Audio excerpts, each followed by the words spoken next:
Udah belum? Udah, aman. Kenapa ini ya? Kok delay ya nyampenya nih ya? Tes, tes. Oke, aman banget, clear. Iya, bicara soal Islamologi berkaitan dengan tauhid. Maka ini apa ya, saya bilang bukanlah bab-bab yang sederhana ya. Contoh ketika kita bicara soal tauhid ya, salah satu kaidah ilmu untuk mengenal Allah yang kemudian nanti menjadi tajalli berdasarkan kekuasaannya atau kebesaran atau tanda-tandanya, ini kan terbagi tiga nanti: uluhiyah, rububiyah, asma wa sifat dan lain sebagainya.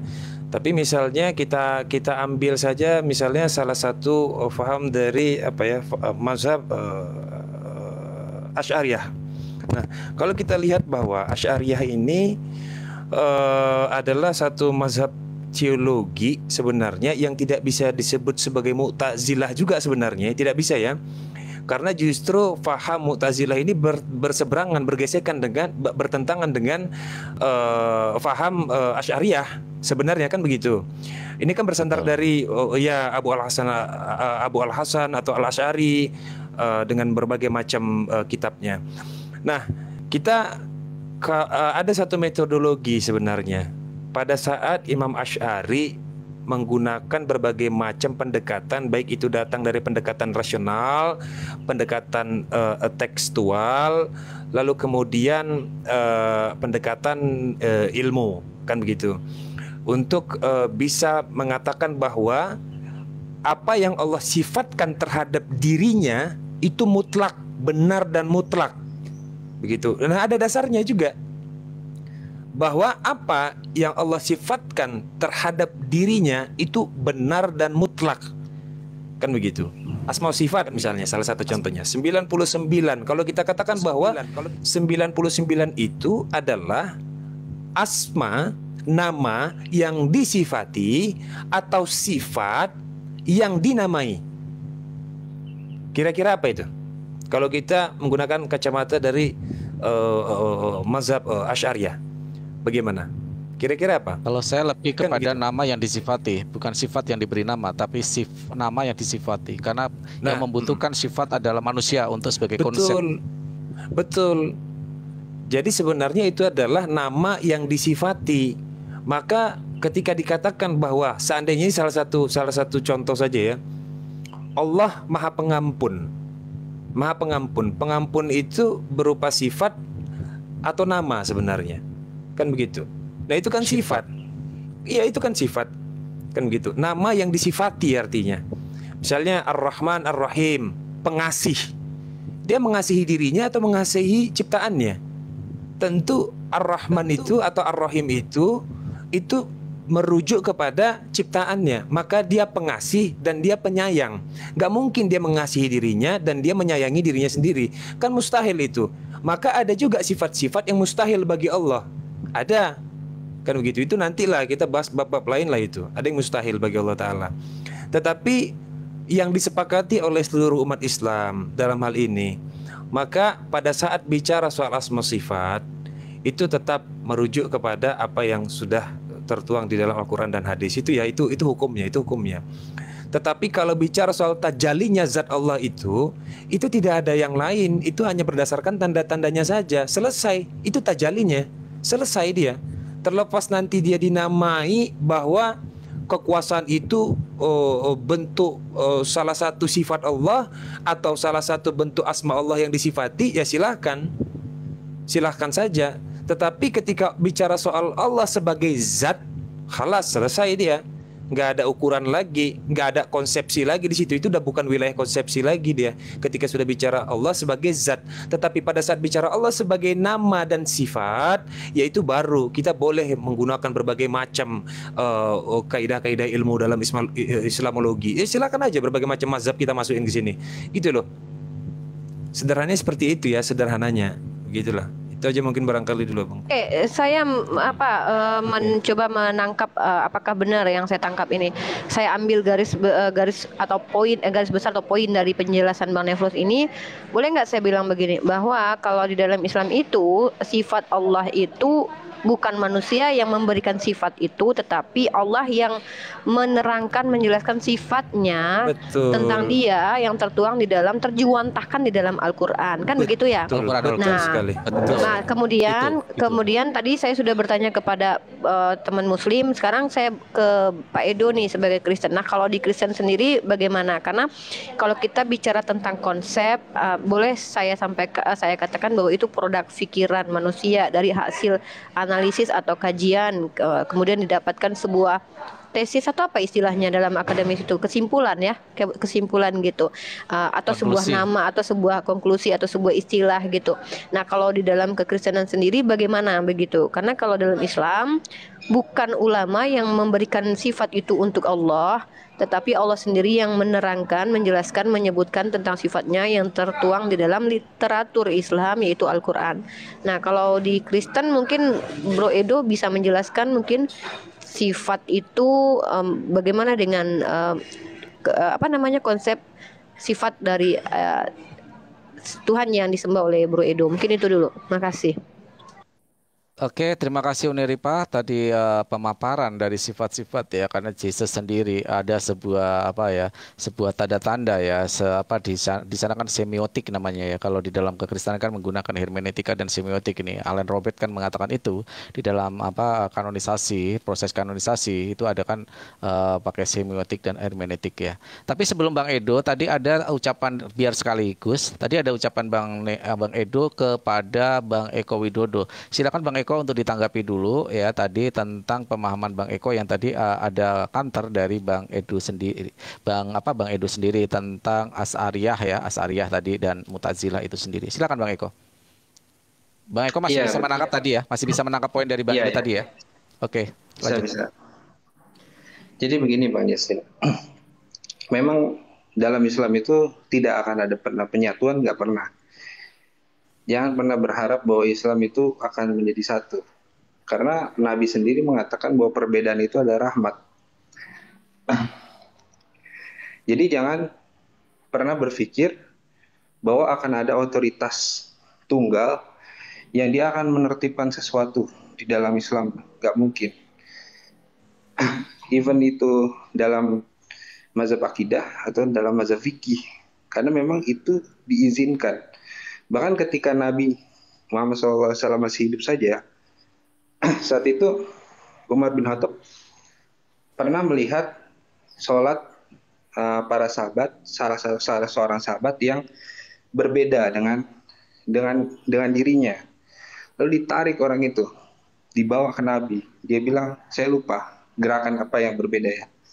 Lalu kata Umar bin Khattab, wahai Nabi, dia sholat tidak sebagaimana aku melihatmu sholat, kata Umar bin Khattab kan. Lalu apa kata Nabi? Nabi nanya ke sahabat tadi, apakah kamu melihatku? Iya. Maka Nabi bilang benar. Jadi apa yang dilihat oleh sahabat, perbedaan itu semua dibenarkan. Makanya bacaan di dalam Islam itu, bacaan Al-Quran banyak variasinya. Dan itulah perbedaan di dalam Islam. Makanya dalam sejarah keislaman itu tidak ada yang namanya inkuisisi. Mohon maaf ya Bang Jasin kalau sedikit menyindir ya. Jadi ya kalau cuma sekedar bentrok-bentrok kayak NU Muhammadiyah ya kan, saling persekusi apa segala macam ya, itu mah di mana-mana terjadi ya. Tapi kalau sampai kemudian gara-gara perbedaan akidah, perbedaan pemahaman, kemudian mereka saling perang, memerangi, tidak pernah ada. Bahkan Nabi Muhammad SAW sendiri, ketika beliau masih hidup, ada orang-orang munafik di sekitar Nabi. Nggak pernah disenggol sama Nabi. Kenapa? Padahal gemes banget itu Umar bin Khattab ingin menebas kepalanya Ubay bin Salul ya. Karena dia gembong, munafik, setiap hari dia memfitnah Nabi. Nabi nggak mau menghukum mereka karena Nabi khawatir nanti orang akan menyangka bahwa Nabi memerangi umatnya sendiri. Jadi nggak ada Jadi perbedaan itu ya biasa aja, biarin. Bang Eko, Meskipun Bang Eko, sunnah. Bang Eko izin dulu sedikit, itu luruskan lagi, nanti takutnya teman-teman salah paham soal apa namanya sallu kama ra'aitumuni usolli, bahwa yang tadi Bang Eko takutnya nanti teman-teman salah paham ketika ada satu gerakan sholat yang tidak pernah dilihat, ya tidak pernah Nabi Muhammad melakukannya, itu diizinkan begitu. Takutnya nanti itu salah paham. Bukan. Antum salah, Nah, iya, iya. salah dengar. Salah dengar. Iya, saya tahu, Orang saya itu tahu. juga melihat Silakan. Nabi. Itu hadis. Kiroat nggak? Silakan. Itu bukan hadis kiroat ya Pak Eko ya? Bukan. Ini gerakan sholat. Oh, Jadi iya, orang gerakan yang satu tersebut lagi, juga oke, melihat oke. Nabi. Mhm. Itu ada hadis. Artinya tidak diperbolehkan kan sholat yang tidak pernah gerakan itu dilakukan oleh Nabi, kan tidak boleh kan? Boleh. Siap. Lanjut Bang. Betul. Jadi kedua-duanya itu sama-sama melihat Nabi, tapi gerakannya berbeda. Ya, karena Umar bin Khattab merasa bahwa gerakannya berbeda, dia tanya kepada Nabi, karena Nabi masih hidup. Kira-kira begitu. Nah, jadi di dalam Islam nggak ada tuh namanya konsili-konsili yang menyatukan pandangan. Di dalam Islam tuh nggak ada. Dibiarkan saja begitu. Meskipun Ahlussunnah menyatakan bahwa akidah Asy'ariyah itu sesat, akidah Syiah itu sesat, akidah apa? Tapi mereka tidak mengkafirkan. Selama mereka tidak saling mengkafirkan, selama mereka masih sholat menghadap kiblat. Kenapa? Karena kita mengatakan bahwa mereka ada ahlul kiblat. Nggak ada tuh. Jadi kita tetap adalah Islam, kecuali nabinya udah beda cerita ya. Jadi nggak ada. Jadi memang seperti itu pemahaman Islam. Makanya kalau misalkan Pak Justin bilang di Indonesia ini kan mayoritas berpaham Asy'ariyah, iya betul. NU itu Asy'ariyah. Jadi dalam pemahaman akidah itu Asy'ariyah itu biasanya pasangannya dengan Syafi'i. Jadi madzhab akidahnya Asy'ari, madzhab fikihnya Syafi'i. Maturidi itu madzhab akidahnya, nanti madzhab fikihnya dia pasangannya dengan Hanafi. Begitu. Tapi orang-orang NU, orang-orang Muhammadiyah, sebagian ya, saya katakan sebagian, itu Mu'tazili. Orang-orang Muhammadiyah, sebagian, saya tidak katakan semua ya. Sebagian itu Mu'tazili. Terus gimana? Ya udah biarin aja gitu. Itu adalah pemahaman di dalam Islam gitu. Jadi kalau Anda bilang, mengapa ada perbedaan? Ya memang berbeda. Sejak awal juga memang sudah berbeda. Itu aja, terima kasih. Oke, terima kasih Bang Eko. Sejak awal sudah berbeda, bahwa perbedaan itu bersifat, saya ini lagi biar tidak salah paham ya, bersifat furu'iyah, bukan usul ya. Jadi Betul, perbedaan yang furu', bersifat iya, betul. furu'iyah atau cabang-cabang. Bukan usul, Dan ya. di dalam Islam ketika ada perbedaan seperti ini, bahkan ketika ada orang munafik, saya perkuat lagi, Abdullah bin Ubay, bahkan anaknya ya yang bernama Abdullah juga, Abdullah bin Ubay mengatakan ketika Rasulullah SAW ya melihat bagaimana Abdullah bin Ubay begitu munafiknya, apa yang dikatakan oleh Abdullah bin Ubay, anaknya sendiri ingin membunuh bapaknya. Kenapa? Supaya tidak ada dendam, nanti biarlah saya sendiri yang membunuhnya ya Rasulullah SAW terhadap ayahku. Apa yang dikatakan Rasulullah SAW?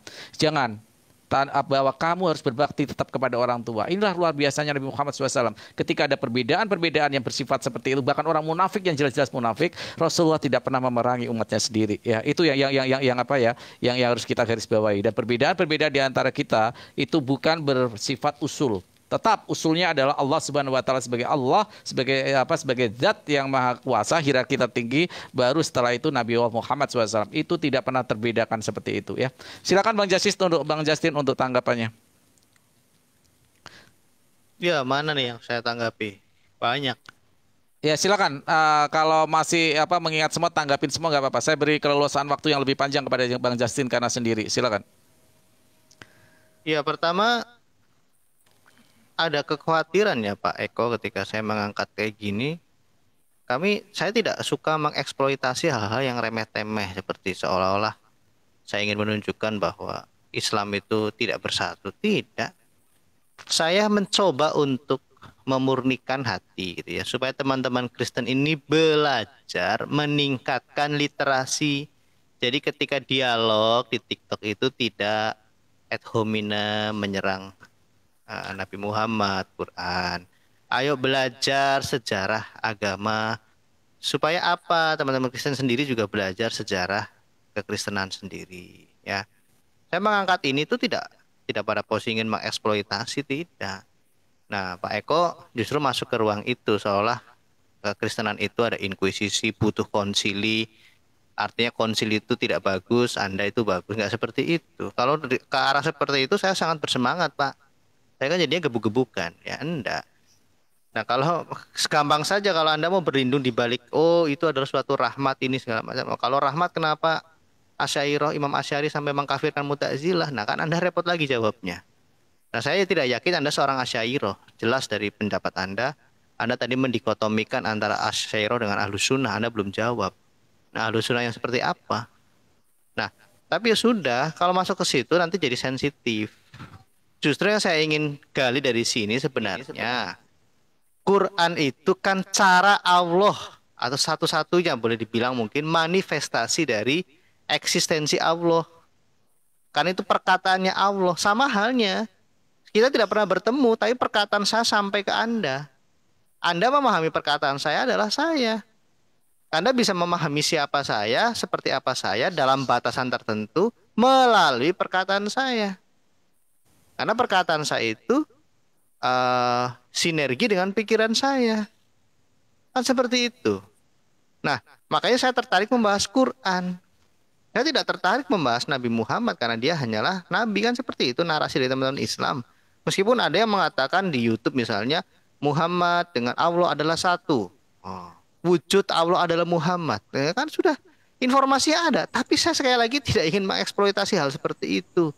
Saya punya kewajiban, paling tidak lah ya, agak sedikit waras sebagai warga negara. Ayo kita tingkatkan kualitas kita. Seperti tadi Ibu Rifa ya puji Tuhan, semangatnya sudah cukup baik ya. Saya jadi terinspirasi. Kalau Bu Rifa bisa, kenapa saya tidak bisa? Adem kan seperti itu.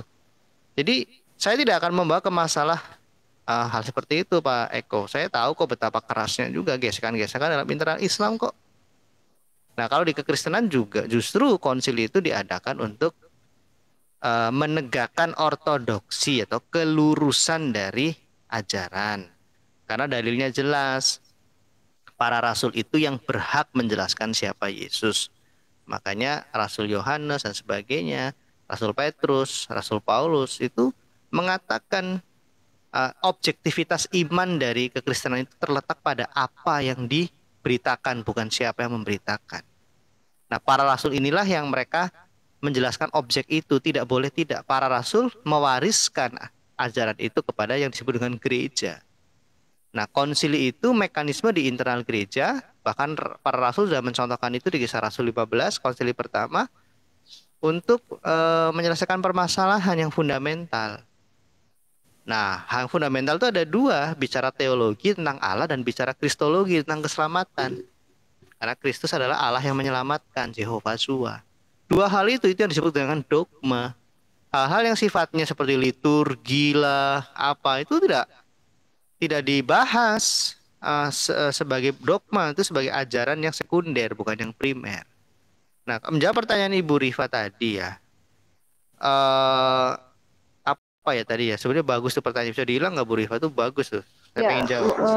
Maksud saya itu begini, apakah dalam ranah memahami kristologi, kalau tadi kan saya Pak Eko, Bang Farhan dan Bang Neflos itu intisari yang bisa saya ambil dari penjelasan mereka itu, apapun yang disebut dengan sifat, penjelasan sifat Allah itu sendiri itu bukan manusia atau ulama yang memberikan sifat itu kepada Tuhan itu sendiri, bukan datang dari produk fikir manusia, melainkan Allah sendiri yang menerangkannya, terjuantahkan di dalam Al-Quran.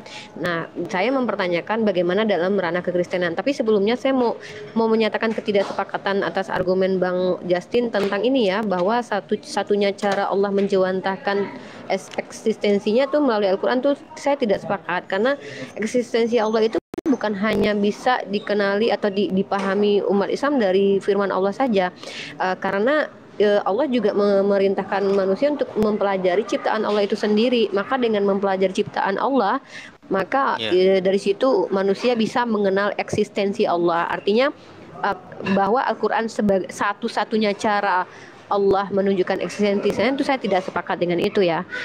Mungkin itu bisa dipahami ya Pak Edo. Mungkin dilanjut dengan jawabannya. Nanti saya juga Bang Eko tadi juga sedikit saya mungkin tidak sepakatnya bahwa kita kalau kita katakan kita tidak ada pernah terjadi perbedaan pendapat atau konsili, mungkin gini, dipahami dulu konsili yang dimaksud itu apakah duduk bersama menyelesaikan satu masalah yang di situ berharap untuk satu pemahaman, karena dalam Islam itu memang tidak pernah akhirnya terjadi kesepahaman ketika memang sudah berbeda. Makanya ada mazhab ini, mazhab itu gitu loh. Berarti tidak disepakati bahwa mazhab, oh ya akhirnya mazhab Syafi'i deh yang benar, kan tidak. Pada akhirnya keperbedaan itu akhirnya ada gitu. Nah, tetapi duduk bersama itu ada apa namanya istilah Basul Masail, apa Basul Masail ya? Jumhur ulama. Bukan, Ya, bukan. Basul Masail, diskusi ya, Basul Masail, Iya, berdiskusi sesuatu. kan ada hal-hal seperti itu dalam ranah Islam. Tapi kalau masalah tauhid, usuluddin tidak pernah ada basul masail itu, melainkan ilmu kalam itu memahami sesuatu yang memang tak terpahami gitu loh. Membahas ayat-ayat mutasyabih atau hal-hal yang memang contoh gini, ketika berbicara tentang arasy Allah, apakah kita memang memiliki pengetahuan tentang arasy? Kan tidak. Tetapi ulama mengetahui arasy itu dari apa-apa yang mereka dapatkan, seperti oh takwilnya begini ya begitu nanti, atau berbeda pendapat, oh ini boleh ditawil, ini tidak boleh ditawil, ini maknanya begini, jadi itu. Tapi kalau sesuatu yang muhammad atau sesuatu yang jelas, tidak ada duduk bersama apa ya masalah tauhid ya, tidak pernah duduk bersama. Itu mungkin yang dimaksud Pak Eko. Mungkin bisa jadi seperti itu yang dimaksud Pak Eko. Mungkin silakan ditanggapi Bro Edo dulu, kemudian mungkin Pak Eko, karena saya takut salah paham dengan apa penjelasan Pak Eko. Makasih.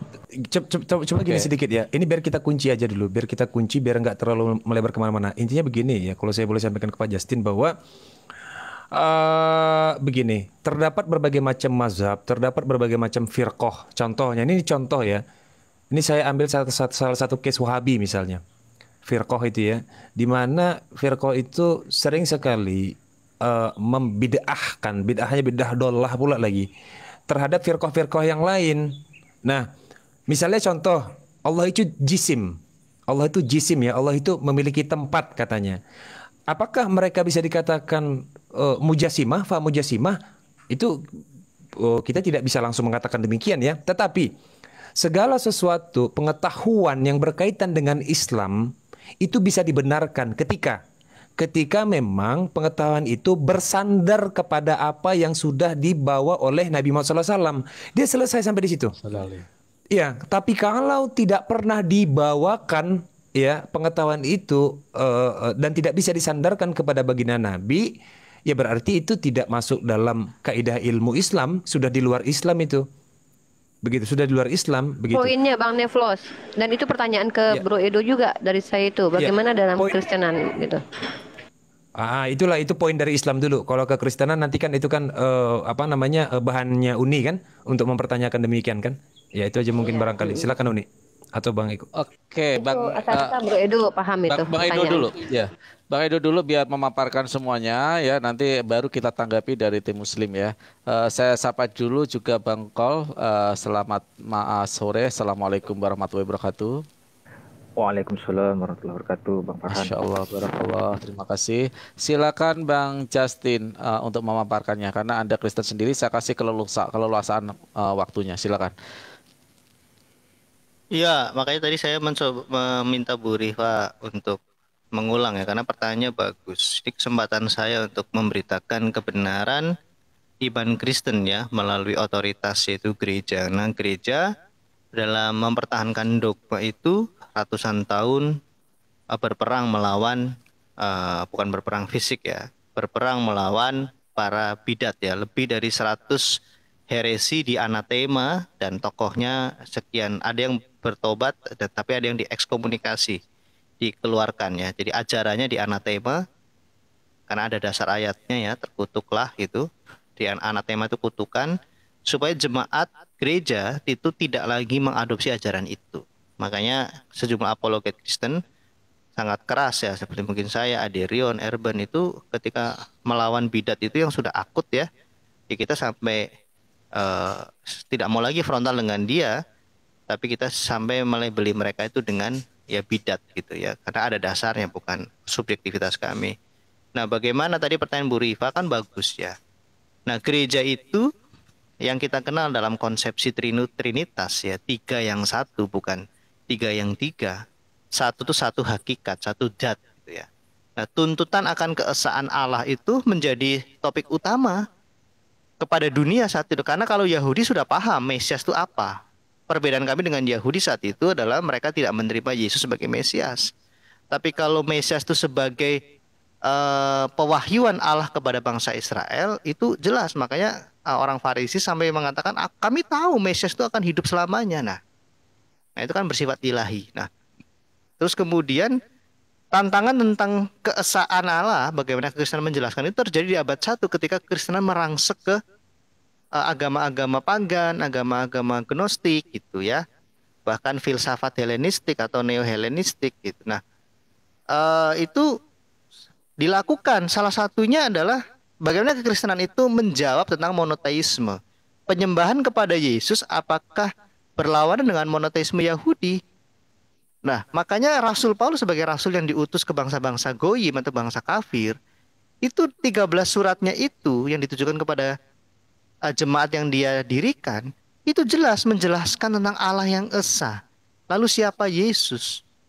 Makanya kalau saya, Erben, itu menjelaskan ketuhanan Yesus itu bukan dua Tuhan, tapi kesatuan, karena ketuhanan Yesus itu menyatakan. Nah, ini kata yang sangat penting. Menyatakan itu dalam bahasa kalian disebut wahyu, dalam bahasa kami itu apokalipse, menyingkapkan. Tadi Pak Eko kan mengatakan harus ada cara untuk Allah yang tidak terjangkau, menjangkau, menyingkapkan. Kalau tidak disingkapkan, manusia tidak mampu melihat dalam batasan tertentu ya. Ini ada disclaimer-nya. Nah, pewahyuan atau apokalipse itulah yang kami jelaskan. Allah yang esa itu menyatakan sesuatu. Nah, Yesus adalah penyataan diri dari firman Allah. Firman itu tidak dinyatakan dalam bentuk tulisan, dalam bentuk suara, dalam bentuk nyala api, tapi dalam bentuk kodrat kemanusiaan yang utuh. Untuk apa? Untuk menggantikan Adam yang pertama. Makanya Rasul Paulus menjelaskan Yesus itu Adam terakhir atau Adam kedua. Makanya Rasul Paulus, karena satu orang sehingga seluruh manusia berdosa. Karena ketidaktaatan satu orang, seluruh manusia berdosa. Tapi karena ketaatan satu orang, yaitu antitesisnya, yaitu Yesus, maka manusia dibenarkan. Jadi misi dari Allah melalui kodrat kemanusiaan ini bukan pribadi. Jadi firman Allah mengambil kodrat, bukan mengambil pribadi. Karena di dalam diri kodrat Yesus itu adalah pribadi dari Allah itu sendiri, itu firman, logos itu. Karena pribadi Allah itu transenden, tidak bisa dikatakan A, B, C, D, E, F, G. Allah itu dikatakan Allah itu roh, Allah itu kasih, Allah itu yang bersama-sama dalam terang hampiri. Allah itu bukan manusia, Allah itu bukan laki-laki atau perempuan. Ayat-ayat itu banyak. Artinya apa? Tidak bisa dideskripsikan oleh kemampuan manusia. Kita hanya bisa memanggilnya sebagai Bapa atau Sang Sumber. Nah, ini filosofi dalam Alkitab. Nah, ada Bapa sebagai keberadaan Sang Allah itu yang bisa kita kenali, yang transenden, yang bisa kita katakan sebagai Bapa. Kemudian ada firman yang menyatakan bahwa Allah itu berelasi menjangkau umatnya. Aku adalah aku. Kemudian ada roh Allah atau yang disebut kudus, roh kudus, karena sumber kehidupan. Makanya Musa itu mengatakan bahwa manusia pertama itu terhubung kepada pohon yang pertama, pohon hayat. Ada dua pohon. Pohon yang kedua adalah pohon pengetahuan baik dan jahat yang melambangkan hukum Taurat. Nah, jadi hal seperti ini tidak tersampaikan ke dunia perdebatan. Kita terlanjur masuk dalam hujat-menghujat ya. Bukan kita lah, ya mungkin saya pernah gitu ya. Nah, dengan pertanyaan Bu Rifa itu, saya ingin menjelaskan bahwa gereja sudah menjelaskan bagaimana penyembahan kepada Yesus itu tidak bertentangan dengan monoteisme Yahudi. Bukan menyamakan Yesus dengan Yotevave, tapi melalui kepenguasaan Yesus karena dia adalah Mesias atau Raja, kepenguasaan Allah Bapa atau ketuhanannya dapat dipahami oleh manusia. Makanya Yesus mengatakan, kepadaku telah diberikan segala kuasa di bumi maupun di sorga. Di bumi karena manusia tinggal di bumi, bukan di Mars, bukan di bulan. Tapi manusia mampu memahami kepenguasaan Tuhan karena di dalam diri Yesus yang sejatinya adalah firman Allah itu. Nah, filosofinya jelas. Tidak ada dua Tuhan, tapi satu ketuhanan. Ada dua Tuhan, Tuhan yang tidak terlihat dan Tuhan yang terlihat. Tetapi tetap satu ketuhanan. Sama halnya maaf ya, kitab suci yang di dalam Quran misalnya, tidak ada perkataan Allah dan perkataan Quran. Ketika Quran menuliskan kun, padahal itu adalah lafzi atau berawal. Apakah Allah, apakah makhluk itu lafzi itu, kalam lafzi itu sebagai pencipta? Tentu tidak. Tapi kalam lafzi itu tentu menyatakan Allah yang berkata kun, kan seperti itu. Tapi Allah tidak berkata-kata. Nah, jadi benang merahnya ada, bukan orang Kristen sedang menyamakan, tidak. Karena pernah ada masanya dialog Islam Kristen itu terjadi di abad-abad awal Islam. Itu harus diakui. Makanya saya sangat menikmati dengan teman-teman Islam yang mampu misalnya ya menjelaskan menggunakan akidah ilmu kalam misalnya. Wah, itu saya senang. Bicara tentang hypostatic union, ya, bicara tentang sifat-sifat Allah. Nah, misalnya maha mendengar, apakah artinya Allah punya telinga? Nah, kalau penghujat Kristen pasti akan menyerang itu. Wow, berarti Allah punya tangan, punya kaki, punya telinga. Nah, padahal di Alkitab juga ada antropoformisme atau apa di tempat kalian mujasima atau apa ya, mujasim itu ya. Nah, itu kan seperti itu. Nah, kalau dialognya bisa dibangun seperti ini, saya sangat bersyukur. Orang-orang Kristen yang masuk ke TikTok juga jangan, mohon maaf ya, jangan terus norak begitu, terus-terusan menghujat, merendahkan. Cobalah kita sedikit meredakan tensi. Ya, makanya pilih-pilih room. Kalau saya, wah Bang Farhan live, saya langsung request gitu. Tapi kalau yang lain live, aduh saya belum kenal, ntar dulu deh. Jadi itu Bu Rifa, jadi Allah tidak bisa dideskripsikan, itu transenden. Tetapi 3 hal yang dinyatakan kepada manusia, Allah itu berkeberadaan sebagai Bapa karena dia adalah sumber, berkeberadaan sebagai firman karena Allah itu berelasi, berkeberadaan sebagai roh karena roh Allah atau roh kudus karena Allah adalah sumber kehidupan. Dia berdiri sendiri, tidak tergantung apapun, dia hidup, tidak tergantung apapun, dia memberi hidup. Jadi 3, Allah Bapa, firman-Nya dan rohnya, ketiganya dalam satu hakikat kealahan. Ya, itu Trinitas. Oke. Bang Farhan, mungkin saya Silakan. tanggapi sedikit. Jadi gini, Boleh. ketika siapa namanya Bro Justin menjelaskan, sebenarnya yang saya tangkap adalah justru Bro Justin ini sendiri sepakat bahwa yang namanya dia yang menjadi sumber segala sesuatunya itu tidak bisa dideskripsikan. Betul. Ya, beliau dengan penjelasannya justru mengungkapkan hal itu. Dan kalau kita bahas dalam Al-Quran sendiri, kita diperintahkan untuk mengajak ahlul kitab ya, dalam istilah Islam itu untuk berpegang teguh di kalimatus sawa, kan, di kalimat yang sama. Nah, ketika memang sudah ada kesepakatan bahwa dalam Islam kami memahami bahwa Allah itu tidak terdeskripsikan, tidak terjauhantahkan, maksudnya bukan manusia yang mengkonsepkan Tuhan seharusnya, kan begitu ya. Karena Tuhan tidak mungkin terkonsep, tapi cara memahami ketuhanan itu yang terkonsep, kan begitu. Bagaimana mungkin kita menerima bahwa Tuhan itu terkonsep, kan tidak seperti itu. Nah, artinya teman-teman Muslim di sini juga harus menekankan ya, bukan menekankan ya, mengingat-ingat bahwa penjelasan Bro Justin ini diterima, dipegang, dan dijadikan suatu saat bila bertemu diingatkan kembali gitu. Jadi jangan sampai nanti teman-teman Muslim ketika Bro Justin sudah menjelaskan tentang sumber dari segala sesuatu yang beliau panggil dengan sebutan Bapak itu tidak terdeskripsikan, nanti dipaksa bahwa beliau kok Tuhan kamu manusia, Tuhan kamu netean. Ini salah menurut saya. Jadi ke depan ketika berhadapan dengan Bro Justin atau dengan orang yang berbeda, jangan digeneralisir. Nah, maka itu akan cenderung diskusinya tuh adem gitu. Dan kita juga mendapatkan nilai-nilai pemahaman dari entah Bro Justin, Pak Eko, dan Bang Neflos. Nah, itu yang disebut dengan apa? Akhirnya kita benar-benar mungkin bisa jadi kita asbab teredukasinya orang, dan kita juga dapat edukasi. Nah, cuman di sini kembali lagi ke pertanyaan saya, mungkin kalau dibilang tidak terjawab sudah dijawab, tapi mungkin saya belum puas dengan hal ini, Bro Edo. Maksudnya yang saya coba tangkap di sini, apakah ketika Bro Edo ini memahami tentang eksistensi Tuhan itu tadi, Tuhan dengan sifatnya itu, ya, kalau di kami kan yang namanya Tuhan itu ya bersifat, bukan berarti kami yang memberikan sifat, tapi Allah menjelaskan tentang dirinya. Itulah yang disebut dengan Tuhan, gitu kan.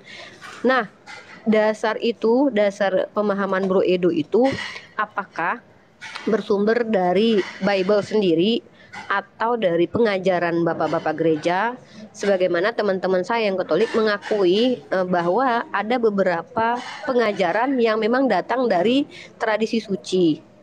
Kan ada hal seperti itu. Kalau Bro Edo kan mungkin berbeda karena Bro Edo kan bukan teman-teman Katolik gitu. Jadi yang saya maksud di sini ketegasan Bro Edo menjawab bahwa apa yang Bro Edo paparkan tadi itu bukan konsep, tetapi literalnya ada, atau memang itu terkonsep dari literasi-literasi yang saling mendukung. Itu maksud saya Bro Edo. Mudah-mudahan dipahami ya, karena saya mencoba menggunakan bahasa-bahasa yang mungkin tidak menyinggung atau bahasa-bahasa yang lebih lebih enak didengar gitu. Gitu loh. Ya. Karena gini, kalau saya pakai bahasa saya itu gini, kalau kami tuh sandarannya Al-Qur'an tuh Bro Edo gitu. Tapi kalau Bro Edo sendiri tuh mengenal bahwa Bapak begini, Yesus begini, dan konsepnya begini. Nah itu sandarannya memang benar-benar ke Bible sendiri atau menggunakan filosofi atau menggunakan paradigma dari bapak-bapak gereja. Mungkin itu dulu yang ingin saya tangkap Bro Edo.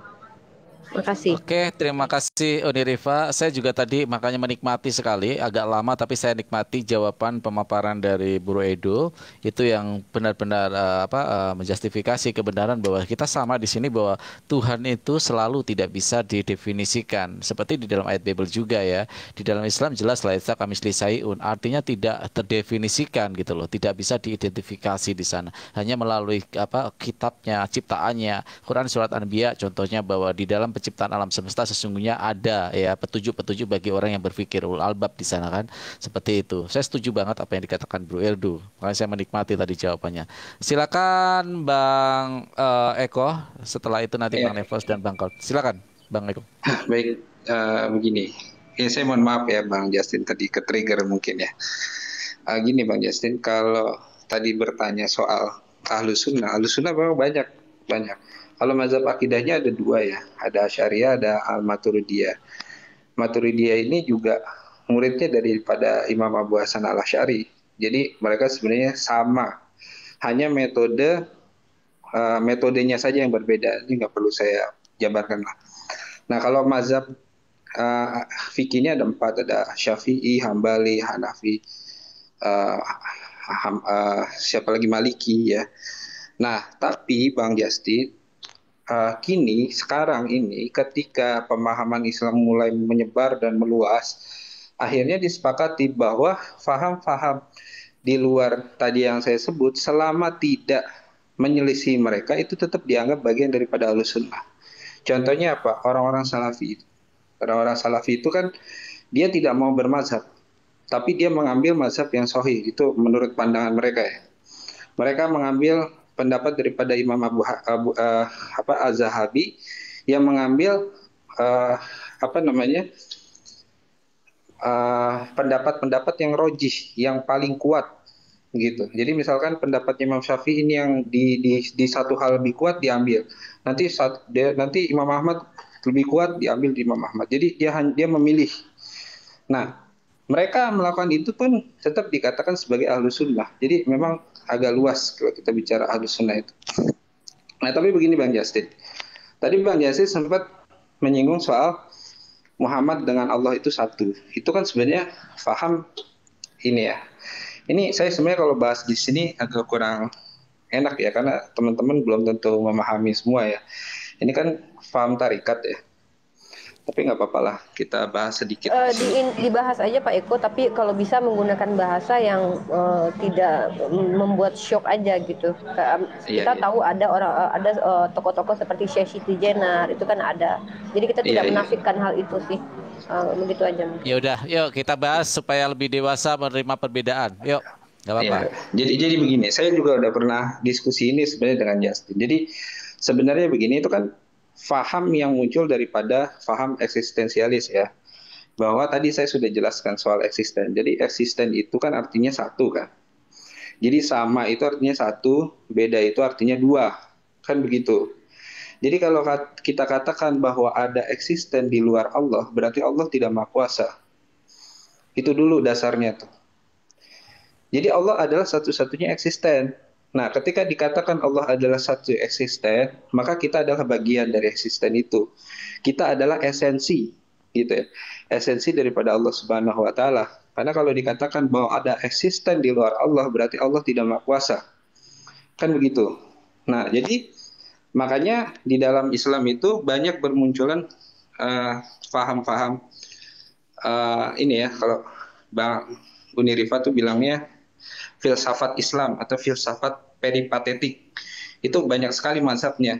Imam Suhawardi itu dia bikin namanya filsafat Isrofiyah, ya kan? Terus Ibnu Arabi itu filsafat Wahidiyah. Kemudian ada Mullah Sadra, wah banyak banget paham-paham seperti itu. Tapi intinya pada satu hal yang sama, bahwa sebagai eksisten Allah itu satu. Kita adalah esensi. Jadi ada eksisten, ada esensi.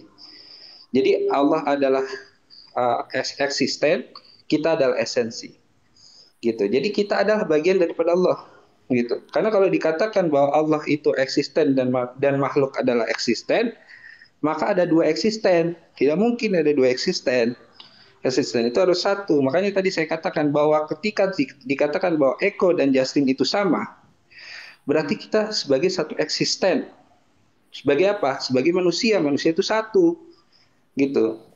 Tapi kalau dikatakan bahwa Eko dan kambing itu berbeda, ya memang sebagai eksisten kita berbeda. Kita sebagai manusia, dia sebagai hewan, kan begitu, atau sebagai kambing gitu.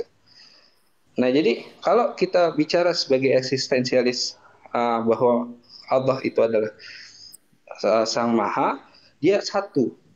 Jadi kita adalah esensi daripada Allah Subhanahu wa taala.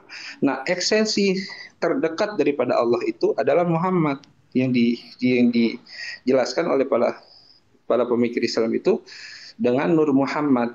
Jadi konsep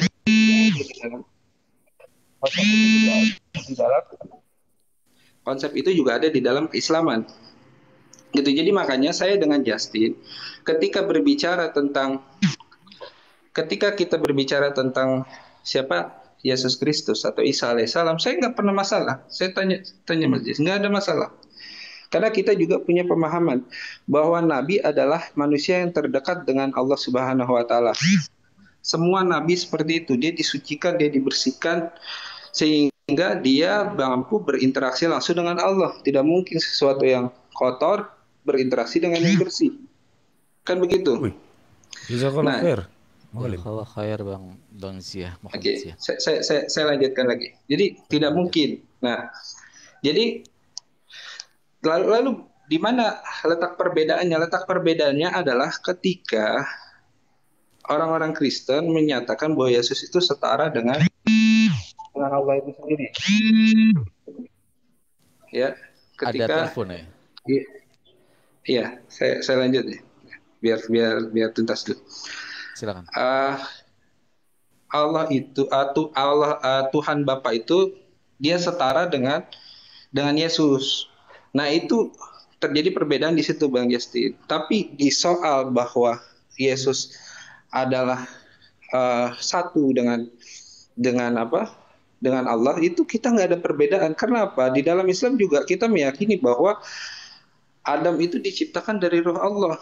Makanya ada konsep wahidiyah, ya, bagaimana kita mengosongkan diri. Ketika kita kosong, maka Allah yang akan mengisi gitu, Ruh Allah yang akan mengisi gitu. Itu kan paham-paham tarikat kan seperti itu. Itu bisa difahami oleh orang Islam. Tapi ketika dikatakan bahwa Yesus dan Bapa itu setara, nah disitulah mulai bermuncul perbedaan. Makanya orang-orang Islam merasa dekat dengan orang-orang seperti Nestorian, pemahaman Nestorian dalam kekristenan itu. Nestorian, Unitarian, ya, apalagi itu. Unity of God, ya, Messianic Judaism, ya, paham-paham monoteisme di dalam kekristenan yang menyatakan bahwa Yesus itu tidak setara dengan Tuhan Bapa. Karena kalau dikatakan dia setara dengan Tuhan Bapa, maka itu kita jelas berbeda. Karena Muhammad jelas dia hanya makhluk sebagai Sayyidul Mursalin, ya. Dia hanya orang yang paling mulia di muka bumi. Dia paling tinggi tingkatannya, tapi tetap saja tingkatan daripada Nabi Muhammad SAW itu tidak sampai menyamai atau menyetarai Allah Subhanahu wa taala. Makanya ketika umat-umat Kristen mengatakan bahwa orang Islam itu menuhankan Muhammad karena kita mengikuti semua apa kata Muhammad. Eh, tidak benar karena kita mengikuti Muhammad, kita menganggap dia makhluk yang paling mulia, tapi dia tidak setara dengan Allah. Di situ persoalannya. Jadi ketika teman-teman Kristen seperti Nestorian dan lain sebagainya menyatakan bahwa Yesus itu tidak setara dengan Allah, meskipun dia juga punya paham triteis ya, Allah Bapa, kemudian Putra dan Roh Kudus, tapi dia menyatakan bahwa Roh Kudus dan Putra itu tidak setara dengan Bapa, maka itu mirip dengan pemahaman Islam. Itu aja, terima kasih. Saya ingin menanggapi itu, Bang Farhan, boleh nggak? Atau ada yang lain ya? Karena bagi saya ini ini sebentar juga. nih. Oke. Saya kasih sedikit tambahan tentang apa yang Nestorian itu. Saya sedikit belajar akhir-akhir ini untuk Nestorian. Buku yang dipakai rujukannya adalah Analytica Posteriora, itu adalah dari Aristoteles, bagaimana merujuk kepada sesuatu yang abstrak. Dan di dalam bukunya Imam Ghazali juga menerangkan, Imam Ghazali ini yang dipakai Giga untuk subhat yang dikeluarkan dan diskusi sama saya waktu jam 2 malam bahwa mengatakan bahwa Allah Subhanahu wa Ta'ala Imam Ghazali tidak pernah menentang Trinitas. Ya, ini yang salah. Imam Ghazali memang tidak menentang Trinitas, konsepnya, tetapi implementasi dari kekristenan yang dikritik oleh Imam Ghazali tentang hierarki. Ya, hierarkinya. Nah, di dalam Islam jelas secara hierarki sangat-sangat jelas, sangat-sangat fundamental. Setinggi-tingginya Nabi Muhammad SAW, dia tidak pernah bisa setara, apalagi sama dengan Allah Subhanahu wa Ta'ala. Nah, konsep seperti inilah yang dipahami, yang dipaparkan oleh Imam Ghazali dalam bukunya. Jadi sebenarnya implementasi hierarki ini yang memang masih terjadi perbedaan ya, Nah, makanya Islam itu dekat dengan Unitarian, Nestorian yang memahami di sana ada hierarki, bahwa Yesus posisinya seperti ini. Dia tidak percaya ada dui kodrati ya, dui kodrati dalam diri Yesus, ya. Dia lebih menampilkan hierarkinya, bahwa Yesus memang manusia mulia tapi dia di bawah dari Bapa itu sendiri. Itu Nestorian dari buku Analytica Posteriora dari Aristoteles. Silakan Bang Neflos kalau ada yang ditambahkan. Unirifa dulu. Silakan Unirifa. Tadi ada yang mau ditambahkan. Saya khawatirnya ini ya, ada teman-teman yang mungkin salah paham dari penyampaian Pak Eko. Saya harap tidak ya. Tapi begini, saya memahaminya begini. Sungguh pun Rasulullah itu adalah makhluk mungkin yang dalam ranah dalam ranah nur lah atau apalah itu, beliau paling mulia, tapi kadarnya tetap manusia gitu loh. Kadarnya tetap manusia dan dia tidak akan pernah menjadi Tuhan. Nah, gini, saya kalau seandainya bahasa-bahasa seperti yang digunakan oleh Bible seperti Yesus, Baku dan Bapa adalah satu, bagi saya itu benar gitu loh. Tapi dalam perspektif yang berbeda dengan yang dipahami teman-teman Kristen. Sorry agak noise di sini ya. Nah, yang saya khawatirkan adalah ada makna filosofi yang dimaknai secara harfiah oleh orang-orang atau sebaliknya. Nah, itu yang kita secara akademis coba untuk kaji dan telaah dari cara metode-metode yang memang diakui dalam ranah keilmuan, kan begitu. Nah, satu hal yang saya pahami ketika ada pernyataan-pernyataan seperti Syekh Dijenar bahwa Allah di dalam diriku, aku adalah Allah, istilah-istilah yang digunakan oleh orang-orang yang belajar tarikat itu, berdasarkan pengalaman pribadi, saya pernah menghadapi itu dari ayah saya sendiri ya. Jadi papa saya sendiri itu, beliau itu belajar di tarekat Naqsabandi. Nah, ketika saya bertanya sama beliau, ini mohon maaf ya, saya tidak, mudah-mudahan teman-teman jangan salah paham, tapi saya mengerti yang dimaksud papa saya. Walaupun bahasanya itu kalau dilemparkan ke publik itu membuat goncang, karena khawatirnya makna filosofi dimaknai secara harfiah oleh orang-orang. Contohnya gini, kata papa saya begini, apa kata saya kan, menurut papa kalau ada orang tanya gini, Allah di mana? Papa saya bilang begini, ya mohon maaf banget, mohon maaf ini agak ngeri ya, tapi saya minta maaf, ini saya menggunakan cara Bang Nefos agak menguncang. Kata papa saya begini, laut itu adalah Allah katanya, hutan itu semua adalah Allah katanya. Nah, jadi kalau kita mengambil makna filosofi, memahaminya secara harfiah, gagal kita, bahaya. Betul. Nah, tetapi ketika orang-orang yang berfilosofi memaparkan hal itu, dipastikan pemahaman mereka berbeda dengan orang-orang yang mendengarkan, yang memaknai secara harfiah. Masalahnya adalah apakah orang-orang yang berfilosofi ini ketika menyampaikan argumen itu ke publik akan ditangkap sesuai dengan apa yang dipahaminya? Tidak bisa dipastikan, karena yang namanya kapasitas kita, walaupun otak kita mungkin ukurannya ada yang sama ada yang tidak, saya nggak ngerti lah itu masalah medis ya. Daging besok oke, 2 dus ya. Daging rendang atau sate? Sorry bentar. Sate 1, oke. Jadi oke. Nah, artinya kita tidak bisa istilahnya itu kayak apa ya, kayak saya mengambil rujukan ke sikapnya Rasulullah deh. Ada pertanyaan itu yang sama, tapi Rasulullah jawabnya itu berbeda. Contoh kayak apa yang dimaksud dengan sebaik-baiknya manusia, Rasul, atau siapa sih yang paling baik, atau apa yang harus saya lakukan yang paling baik gitu. Rasulullah tuh setiap orang berbeda tuh ada yang jawabnya berbeda. Maksudnya di sini, karena saya kan basicnya kan PAI ya. Pendekatan saya adalah bagaimana cara menyampaikan pembelajaran itu sebaik-baiknya agar mudah ditangkap, kan gitu tujuan seorang guru ya. Kan saya dilatih untuk menjadi pengajar pendidikan agama Islam. Nah, metode-metode yang dimunculkan oleh para ilmuwan seperti metode apa namanya, teori behavioristik, teori yang lain-lain yang ada namanya itu tujuannya satu, memahamkan orang agar apa yang kita sampaikan itu orang benar-benar paham sesuai dengan apa yang kita maksudkan gitu. Nah, orang-orang yang berfilosofi ini yang disebut dengan filsuf ini, atau dalam ranah Islam disebut dengan orang-orang yang pembelajar tarikat ini ya, adalah orang-orang yang memaparkan sesuatu dengan bahasa kiasan, bahasa yang tidak mungkin tidak bisa diharfiahkan gitu loh. Nah, apa namanya ya, terjadi kegoncangan adalah ketika hal ini ditangkap oleh orang-orang yang tidak mampu memaknai secara literal. Nah, itu dia. Makanya hal-hal seperti ini dalam Islam itu memang ada adabnya gitu loh. Sama seperti, makanya sama Kiki Sihaan saya pernah bertanya, bagaimana pendapat kamu ketika dokter ahli bedah dia datang ke pasar, ujuk-ujuk datang ke pasar, terus bercerita, kemudian mengajak Kang cendol, Kang jual ikan yang backgroundnya tidak ada ranah medis, mengajak membahas tentang bagaimana cara membedah jantung yang baik dan benar gitu. Nah, apa yang akan terjadi pada saat itu? Tentu ketika dijelaskan bahwa urat aorta ini kemudian ini, sementara dia paham tuh yang dibicarakannya, tentu tidak semua kan. Tukang cendol itu dia tidak akan paham, dia akan memandang dari sudut bagaimana membuat cendol kan. Yang tukang jual ikan dia akan memandang sebagaimana dia apa yang dia pahami gitu. Nah, maka keluarlah perspektif yang berbeda-beda gitu kan. Akan muncul juga nanti istilah-istilah atau metode-metode, teori-teori yang berbeda dari produk-produk orang-orang yang kapasitasnya berbeda ini gitu. Nah, jadi apa yang disampaikan Pak Eko tadi atau apa yang termaktub dalam Bible, saya kan sering baca gitu. Saya merasa bahwa oh, sebenarnya tuh benar juga gitu loh. Ketika Yesus berkata bahwa aku dan Bapa satu.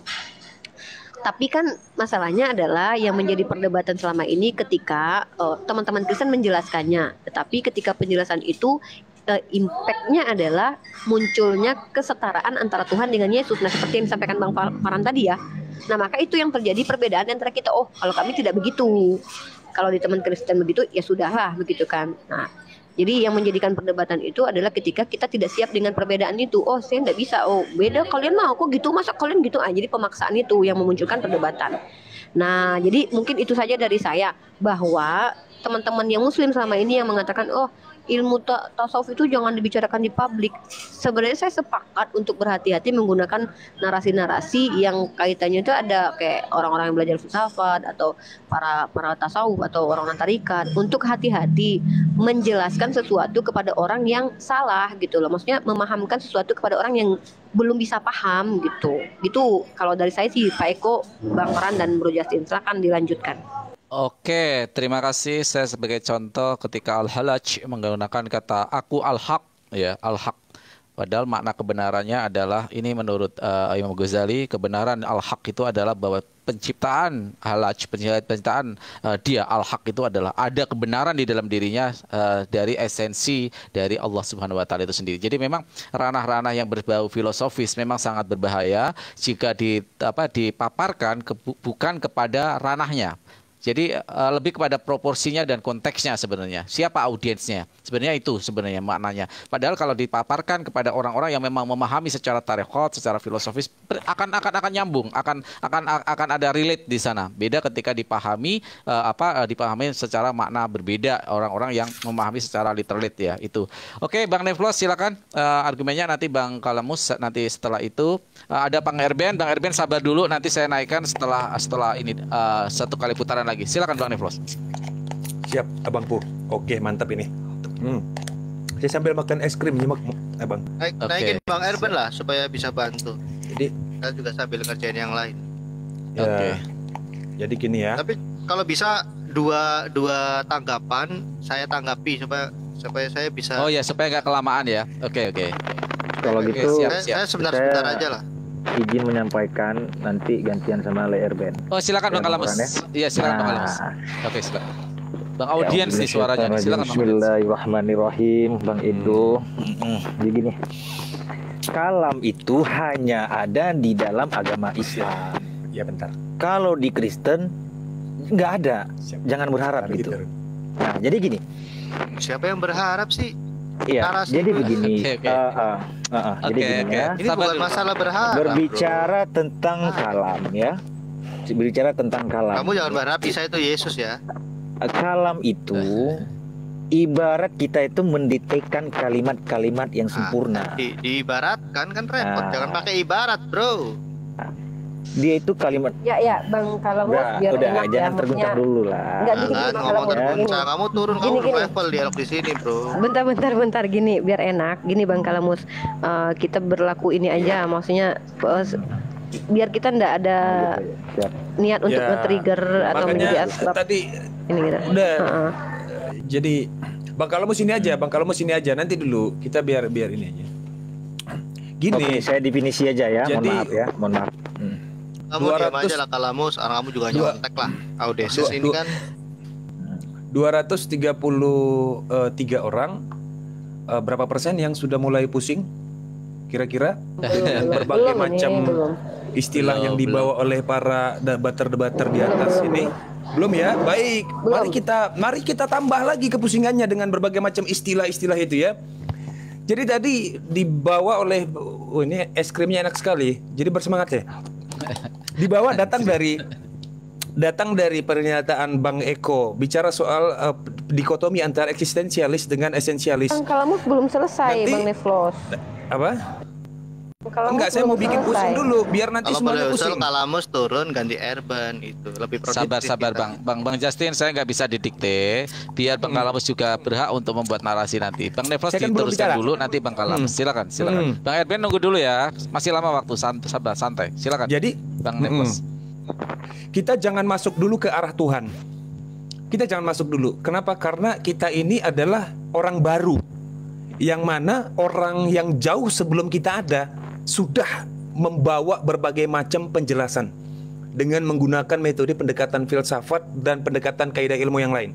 Baik, salah satu contohnya bahwa tadi ada pembagian misalnya antara eksistensialis dengan esensialis, di mana nanti turunan dari eksistensialis itu ada materialis, di mana nanti turunan dari esensialis itu ada dualistik atau dualism, atau nanti monistik atau monoteistik. Ada nanti empiris, rasionalis, kritisis, idealis, renaissance, fenomenologi, macam-macam lagi. Filsafat analitik, strukturalis, poststrukturalis, dekonstruksionis, dan banyak lagi. Berbagai macam istilah ini, mau berapa juta istilah mau kita bawa dalam hal ini. Yang akhirnya kita hanya sibuk bertengkar soal istilah. Kan begitu. Kenapa kita tidak sederhanakan? Bahwa begini ya teman-teman ya. Ini setahu saya yang baru mengenal istilah filsafat. Barangkali saya masih anak baru. Setahu saya dasar Yunani menjadikan salah satu filsafat itu menjadi pendekatan cabang ilmu. Itu kenapa? Apa alasannya? Atau apa alasan Yunani itu berfilsafat? Apa alasannya? Ini kita harus tahu dulu sebenarnya. Kalau mau tahu ya. Jadi supaya kita tahu nanti di masa lalu ada satu sejarah yang menjelaskan soal konsep teologi dengan pendekatan filsafat, itu alasannya apa? Itu alasannya bukan untuk sekedar memperjelas bahwa Tuhan itu ini loh, Tuhan itu A, B, C, D. Maka berbagai macam aliran filsafat itu dihadirkan supaya kita bisa mendapatkan penjelasan yang konkret. Bukan, itu salah telak, salah mutlak, fatal. Sebenarnya filsafat Yunani itu diakibatkan karena ada pertengkaran ideologi di dalam kultur sosial. Itu jelas. Maka filsafat itu menjadi satu pilihan. Itu jelas ya. Itu harus dicatat dulu biar kita tahu, begitu. Misalnya tadi sebelum era Helenistik atau Neo-Helenistik, nanti kita bicara soal Heraklitus. Ini biar makin pusing aja. Ya. Misalnya ada beberapa dua pemikiran filsafat ketika mereka berupaya untuk menggabungkan ketidakselarasan, makanya antara Sokrates dan Plato itu juga tidak bisa terhindar dari ketidakselarasan ini. Pertengkaran ideologi.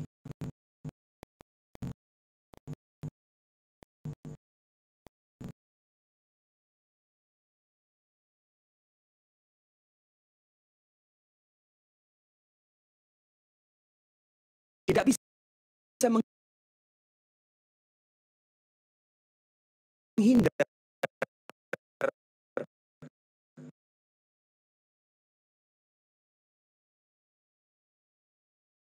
Semua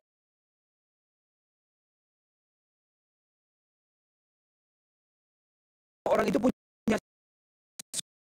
sudut pandang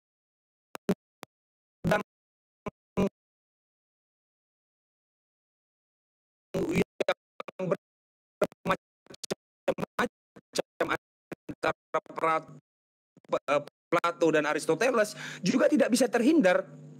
Nah, mereka, para filsuf-filsuf ini berusaha untuk membuat satu konstruksi pemikiran, ide. Supaya apa?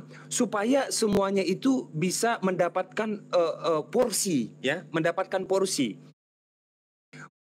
Bukan berarti kultur budaya di sana pada saat lahir ini ya, pada saat lahir satu ide pemikiran filsafat, lalu orang-orang sebelumnya itu tertolak, enggak kayak begitu tujuannya. Disalahkan yang lain, aliran filsafat yang lain disalahkan. Nggak begitu tujuannya. Ini supaya kita dapat porsi. Misalnya teori ide dari si Plato. Salah satu contohnya apa? Pemaduan antara dua pemikiran yang berlawanan misalnya. Jadi Plato bingung. Dia buat dua konsep, real dan sensible. Real itu nyata, yang kedua sensibel, alam indrawi. Ini banyak lagi turunannya. Belum lagi pertarungan Heraklitus dan Parmenides misalnya. Heraklitus dengan Parmenides. Bentar. Yang kedua sebentar Erben lah. naikin dong, ini yang gambar kucing turun dulu Bang Host. Lanjut Bang Neflos. Bentar, Ya. Bang Justin, Jadi, jangan mendistract saya. Nanti ya, kasih waktu juga Bang Kalamus. Silakan Bang. Iya, kalau nggak salah perkataannya itu adalah apa ya? To be and not to be possible, both to be and not to be. Jadi segala sesuatu itu bisa berubah-ubah ketika dia datang kemudian. Sejak awal yang datang lebih dahulu itu tidak pernah berubah. Yang datang kemudian itu seolah-olah Yang mencoba merubah. ya, betul. Seolah-olah yang datang kemudian itu mengubah yang lebih dulu. Padahal enggak sebenarnya. Yang kemudian tetap yang kemudian. Yang dahulu tetap yang dahulu. Kan itu tujuannya sebenarnya. Jadi nggak ada niatan jahat dari para filsuf itu untuk membantah beberapa faham-faham filsafat terdahulu, bahkan sebelum ide itu datang. Kan begitu dia. Termasuk Siapa itu filsuf? nanti Siapa aliran- filsuf Islam yang diterima seluruh mazhab? Al-Ghazali. Udah, lanjut dulu. Saya Ibnu Farabi. saya hanya sekedar membaca Ibnu Farabi Al-Ghazali, kan Ibnu Rus, Syiah. udah selesai. kalaupun nanti ditentang oleh Ibnu Sina, ya udah itu penentangan saja ya, soal bahwa jisim yang sifatnya partikular, bahwa Allah itu tidak menyentuh ranah-ranah partikular, yang nanti dia menekankan juga soal Fokus. stoa ini yang dibawa oleh Zeno. Bang Ya, Satria, oke. fokus Ya, dulu. ini biar makin pusing aja nih semua nih. Kita kan jago-jago Nanti saya masuk berfilsafat ke semua stoik. ini.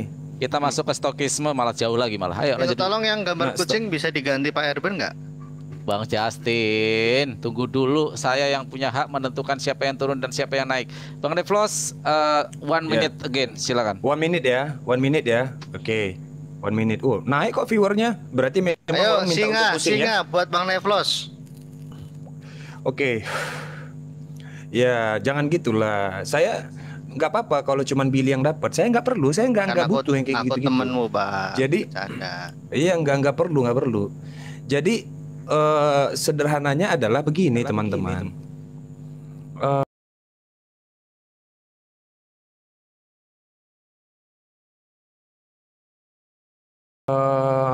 Coba kita gini, memang kita tidak bisa membuang satu ide pokok pikiran seseorang yang lebih dulu menjelaskan berbagai macam konsep ya, konsep keilmuan baik itu teologi ataupun yang lain. Kita nggak bisa memang membuang itu, tetapi penekanan kita di sini adalah bagaimana yang tokoh di dalam Kristen, misalnya kalau filsuf di Kristen itu yang terkenal siapa sih? Thomas Aquinas kah? Nah itu Udahlah, naikin Erben gereja. dulu. Gambar Ya. kucing turun Oke, kalau silakan. bisa. Terima kasih Bang Jadi- Bang Nevlos. Nanti kita lanjut lagi Bang Nevlos, karena si Justin ini nggak sabaran ini sebenarnya nih ya. Bang Nevlos, thank you banget. Saya bisa memahami banget. Nggak tahu kenapa setiap omongan Anda saya bisa memahami apa arti dari perubahan itu sendiri, bahwa sebenarnya yang berdahulu itu tidak dirubah secara Simpel secara saja. fundamental. Intinya menurut Bang Silakan, Nevlos, Bang Islam Kalamus. itu tidak anti filsafat. Makasih. tidak Silakan. mewajibkan bro. Setuju, Mewajibkan setuju, juga filsafat. Betul. Kekristenan Ya, mengalami itu bukan berfilsafat Helenistik, tapi mengatasi gap antara teologi dengan filsafat umum. Ya, kita setuju di situ Bang Justin. Saya juga setuju Ya. bahwa Saya yang juga dilakukan sepakat. yang dilakukan Thomas Aquinas dalam bukunya Summa Theologia itu adalah sebuah pemahaman antara menggabungkan antara filosofi dengan Bukan kekristenan. menggabungkan, mengatasi gap. Oke, whatever diksi Anda. Silakan Bang Kalamus. Waktu Anda. Boleh mengatasi gap boleh. Ya memang itu tujuan berfilsafat, mengatasi gap. Udah selesai. Aduh, kalah. Sedikit Ya. aja ya. Erben kapan Oke, naiknya? silakan Bang Kalamus. Ini sebentar, Bang Kalamus naik Bro, bicara Justin. dulu Bang Justin. Hargai tamu saya. Silakan Ya, Bang audiens. silakan. Sebentar aja. Iya, boleh ya Bang Justin ya, sedikit ya. Saya ke belakang dulu ya. Jadi gini Bang Justin. Wali Muhammad sih. Toilet. Ambil minum dulu Bang Farhan. Lanjut Filosofi dalam Kalamus. akidah. Filosofi dalam akidah. Kenapa gitu lah Bro Edo. Iya. Boleh saya Bang Farhan ini sedikit? Silakan, boleh. Anda dihormati di Halo? Kemal ini. Semua tamuku dihormati di Kemal ini. Silakan. Iya. Iya, mungkin Edo memang kayak gitu, udah terjebak dengan omongan sendiri dia kan di roomnya si Aderion tahun lalu gitu. Berdua juga sama Erben tuh. Jadi gini, berbicara tentang kalam, lagi-lagi kalam ini yang dibawa oleh Edo. Kalam yang dimaksud di sini ada Sinyalnya putus-putus. Apa saya saja yang merasakan? Niat agak busuk ya, putus-putus. Memang ada putus-putus, Bang. Berarti putus-putus Bang Kalamus. Pahami. Bisa di Bro, itu sinyalnya juga di jangan begitu. stabilis. Nggak usah. Bang Justin, Nggak mau Bang dia Justin jangan gemes provokasi. banget sendiri, Pak. Bang Justin jangan provokasi Bang Justin. Masa niat busuk apaan itu? Itu diksi yang sangat kejam menurut Dia saya. potong-potong video saya buat Viti, ngawur dia orang. Silakan Bang Kalamus. jangan bilang potong-potong. Itu ranah pribadi. Ayo, Udah, jangan udah, keluar. udah. Ranah pribadi nanti bahas di belakang aja. Oke, Tetap thank saja you. gitu, Silakan. substansi. Enggak, Iya. dia merasa dendam dia sama saya itu karena udah terjebak Iya, saya dengan mau ke omongan toilet sendiri dulu, mau gitu kan. pipis dulu. Udah. Please Ya, stop. serahlah, Please stop. serah. Udah. Nanti Please ntar stop. kamu ngomong lagi ketuhanan Yesus itu diuji ya. Jadi gini, berbicara tentang kalam ini Bang Farhan ya, saya ke saudara-saudara muslim aja lah, jangan terjebak dengan dia ya. Kalam itu dibicarakan oleh aliran-aliran yang ada di Islam itu hanya dalam konteks keilmuan, bukan Bang tentang Kalamus. Bang Kalamus Iya, izin ya, gimana, Bang? diringankan ya bab kita ya, diringankan bab kita karena kalau dimakin beratkan, Iya, iya. saya pastikan saya mau Enggak, buat pusing ini- semua orang hari ini. Ini saya paling sederhana Sama ini, saya, Bang Kak. Ayo lanjut. Satria ya. Paling sederhana ini Bang Satria. Jadi Bisa supaya dipersingkat, nggak Bro, disesatkan dipersingkat. gitu. Ya lanjut. Singkat. Habis itu saya turut lah, Bro Edo mau membual apa di sini terserah. Jadi saya menyampaikan begini ya. Di dalam ilmu kalam itu ada beberapa versi ya, ilmu kalam. Jadi beberapa aliran di Islam itu hanya membicarakan konteks keilmuan, bukan hakikat kalamnya itu. Ya, jadi kalam yang dimaksud itu adalah apa? Allah itu mendiktekan kalimat-kalimat yang sempurna dan menurunkan ayat-ayat yang jelas. Itu disebut ayat apa? Ayat muhkamat. Dan ayat-ayat yang samar-samar kita bilang. Samar-samar itu ayat apa? Mutasyabihat. Ke dalam balutan lafaz yang tercipta di alam amri namanya. Jadi ada dua alam namanya itu di Islam ini. Alam amri dan alam khalqi. Alam amri itu adalah alam penciptaan. Yang seperti Allah melakukan penciptaan ini sesuai dengan iradahnya Allah. Itu disebut dengan alam amri. Sedangkan kitab atau mushaf Al-Quran itu diciptakan oleh Allah di alam khalqi. Itu definisi yang pertama, sangat ringan ini saya kasih ini. Jadi ada hakikat pengungkapan makna. Di dalam mensyaratkan sang pengungkap itu harus berupa sosok personal. Enggak bisa gitu. Karena dia bisa berbentuk apa aja dia. Itu baca Bisa di mana juga- itu? Enggak gini, Bro Justin, Justin, saya open cam please. aja. Yuk kita open cam ya. Please. Berani nggak, Bro Justin? Please. Jangan Saya lagi men-trigger yang lain. googling. Fokus. Kata-kata dia saya googling dan ini muncul berarti dia Baik, baca. Di mana? Saya kalau Anda temukan kata-kata saya ini, saya transfer langsung Anda nih 500.000. Ayo. Oke. Ya coba lihat nomor Silakan. rekeningnya. Iya, Silakan, ayo. La- Oh, lanjut, ini udah beda lanjut. banget ini konteksnya. Aduh, Ayo janganlah dong, kalian ayo tuh dong. keegoan kalian. Ini kalian topik pertontonkan yang di menarik sini. sebenarnya. Ayo. Unirifa. Saya lagi Sebenarnya, belajar. oke, mohon maaf, Unirifa sebenarnya dia ini dendam sama saya. Kenapa? Dia tuh terkleset terus sama saya. Berdua itu, Oke. Leher Band, Mana yang Adelion, terpleset? dia. Tidak pernah. Kami mengatakan udah. Yesus pun Udah, diuji, udah. Nggak usah diulang lagi lah. Kamu salah Nggak usah diulang. memahami. Masa Tuhan Enggak. diuji, dia salah Justin, memahami. please Justin, Udah, please. Yuk. jangan diulang-ulang lagi lah. Be Bro respect, Justin. be Saya kan respect. dengan Yuk, lanjut. respect lah ya. Ya maksudnya tadi saya tanya dia baca di mana biar saya cepat saya mau ke toilet. Oke, Saya baca baik. dulu. Silakan saya kasih waktu ke toilet. Silakan Bang Kalamus. Ayo. Udah ke toilet aja dia. Ke Be toilet respect, aja. be respect. Sampai Iya, mana iya. tadi? Alam amri sama alam khalqi ya tadi ya. Sampai mana Oke. bacanya? Oke. Jadi gini, iya. Ini kurang ajar ini Justin. Jadi nggak apa-apa lah ya. Jadi gini. Oke. Buka bukunya dulu, Bro. Oke, Ya nggak diam aja apa-apa dulu. Bang Di depan Justin. saya kan Buku- punya kita. buku referensi. Kenapa? Buku itu adalah Referensi. sebagai sebuah referensi. Nggak apa-apa. Saya malah bangga kalau dikatain gitu. Bang Iya, Kalamus. saya juga banyak buka. Lanjut, sorry, Bro. Mantap, Anda. Pak Erben sabar, Pak Erben. Aduh, ngantri ini. Iya, ketawa aja terus nih ketua kena kebodohan dia nih. Jadi kalam itu harus kita bedakan antara kalam dalam bentuk Quran dan Furqan. Itu kenapa? Itu karena udah dibentuk di dalam alam amri. Sedangkan kalam dalam bentuk kitab atau mushaf itu diciptakan di alam khalqi dan masuk ke dalam dunia nyata ini. Jadi konsep kalam itu tidak bisa kita berbicara tentang hakikat kalamnya, tapi dalam konteks ilmunya yang kita bicarakan. Nah, kalam dalam bentuk amri ini cukup hanya lewat satu kata diciptakan oleh Allah. Apa kata-katanya? Kun. Seperti perumpamaan penciptaan Nabi Adam alaihissalam dan Nabi Isa alaihissalam. Itu diciptakan di alam amri. Jadi harus dipisahkan itu. Sedangkan kitab atau mushaf itu diciptakan di alam khalqi. Nah, mushaf ini kan menjadi contoh nih satu. Saya kutip Al-Quran nih. Sebentar saya buka Al-Quran ya. Di dalam surat, bentar saya buka Al-Quran, Asy-Syu'ara. Di dalam surat Asy-Syu'ara ayat 194. Auzubillahi minasyaitonirrajim.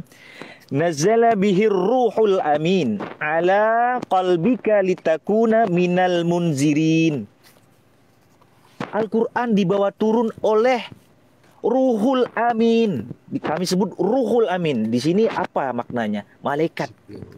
Ke dalam hatimu Nabi Muhammad SAW agar engkau termasuk orang yang memberi peringatan. Artinya kalamullah itu dipisahkan antara wujud Nabi Muhammad SAW dengan hakikat kalamnya dipisahkan, brother.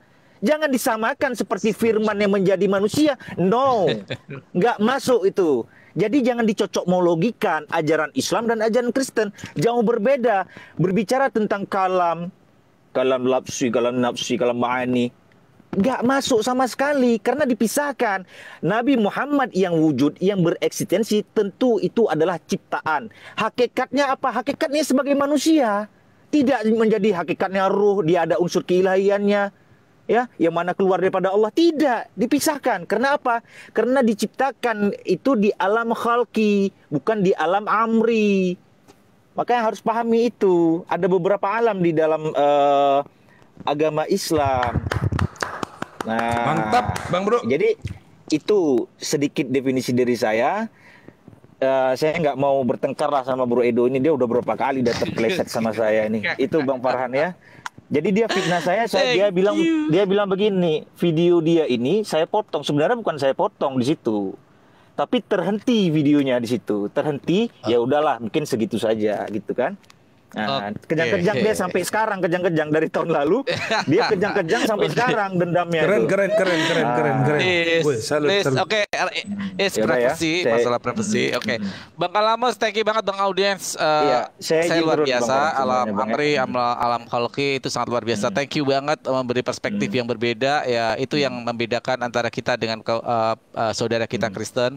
Karena di sana di dalam Yohanes 1 ayat 1 itu sebenarnya tidak jelas mana yang kalam nafsi dan kalam lazi aja tidak jelas di situ. Saya sudah pernah melakukan elaborasi di situ ya. Jadi ada kebingungan di sana. Iya. Thank you Bang Kalamus. Ini sedikit aja poin terakhir nih, terakhir sekali. Terus saya pamit ya Bang Farhan ya. Jadi gini, berbicara tentang kalam ini ya kan. Nah, Yesus tadi kan di awal kita sudah membahas mengenai kalam lafsi, di mana saudara Audesus ini sedikit, tidak bro. mengikuti. Bang Justin, Enggak, Bang Farhan kalau gini Bang, Anda itu jangan inkonsisten dong, jangan udah Anda mengatakan ingin menjaga marwah diskusi, tapi kamu menyerang kekristenan hanya untuk menghibur si Kalamus. Kamu host macam apa? Ngapain hibur? Saya AABB orangnya. Kalau nggak berguna, saya tidak menyerang, saya tidak menyerang. Anda mengatakan tidak jelas kok. Ya nanti bisa dibantah. Please, begitu dong. Kalau mau yang netral. Kalau Anda ingin mengatakan tidak jelas, sekarang Anda jelaskan mengapa kalam lafzi itu dikatakan ciptaan. Udah. Sekarang gini, saya Farhan, ini si kucing meong-meong saya nggak anggap lah orang dia baca. Ini saya juga baca PDF-nya. Baca PDF. Ini masalahnya. Kau berarti kau podcast sama aku, Bro. Alam amri apa? Pak Eko mau closing. Pak Eko mau closing teman-teman ya. Pak Eko mau closing karena mau ganti dengan Abi sepertinya. Ini hostnya diingatkan nih, hostnya ini jangan ngawur juga dong. Kamu malah jadi provokator. Bang Justin, beri waktu Bang Kalamus 1 menit. 1 minute again. Ayo. Gak usah. Anda kalau hanya menaikkan orang untuk menjadi provokator, nggak usah. Loh, saya membuka diri, saya sering dipenginjil di kalau kenapa si Audesus tidak berani nongol? Karena mempermalukan dirinya. Orang waktu itu dia menerangkan dia membaca sindonews.com tentang 20 sifat Allah. Ketawa lagi. Beberapa kitab, beberapa kitab. Jadi gini. Makanya begini, kalau ini pelajaran buat host harus pilih-pilih narasumber.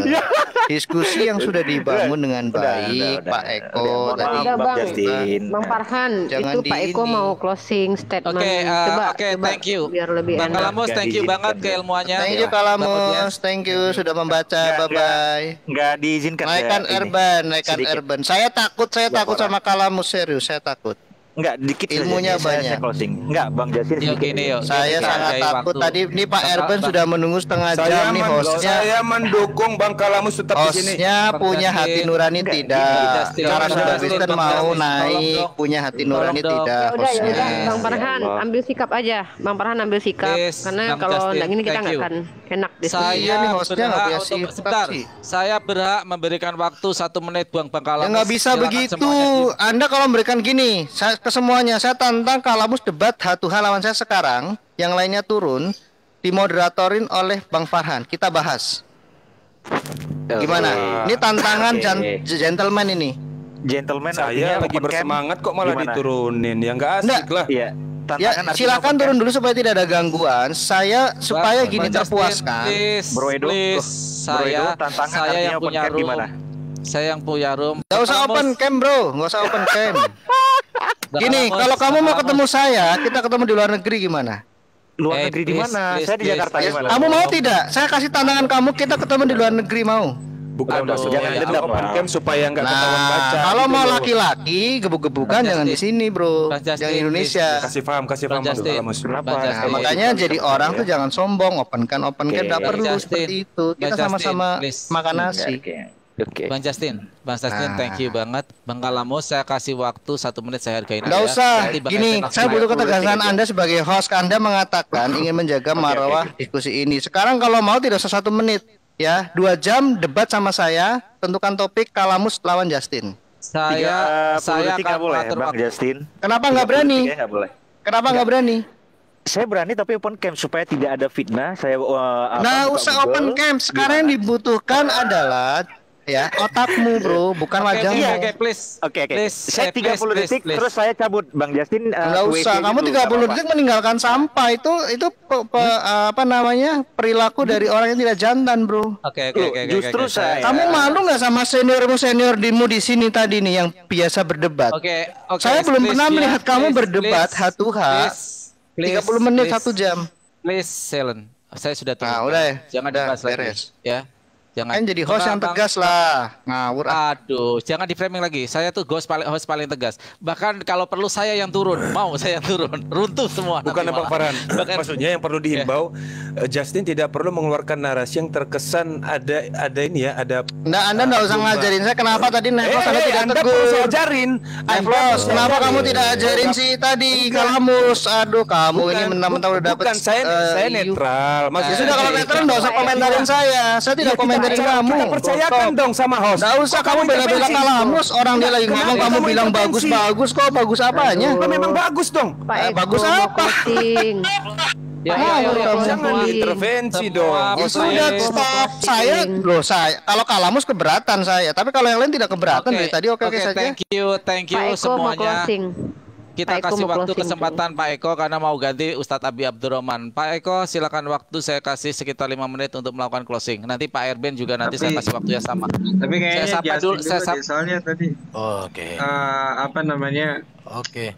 tanggapan saya belum ditanggapi sama Justin. Banyak yang belum saya tanggapi karena Bang Farhan ini aduh ngatur lalu lintasnya itu makanya Ya, gini saya Bang. saya Ya, orientasinya provokasi itu sekali bingung kamu. aja, bingung. maksudku Jangan begini seperti Bang. ini. Yang sebentar saya ngasih usul. Nevo sabar lah, saya ngasih usul. Yang harusnya di maintain itu adalah konstruksi diskusinya.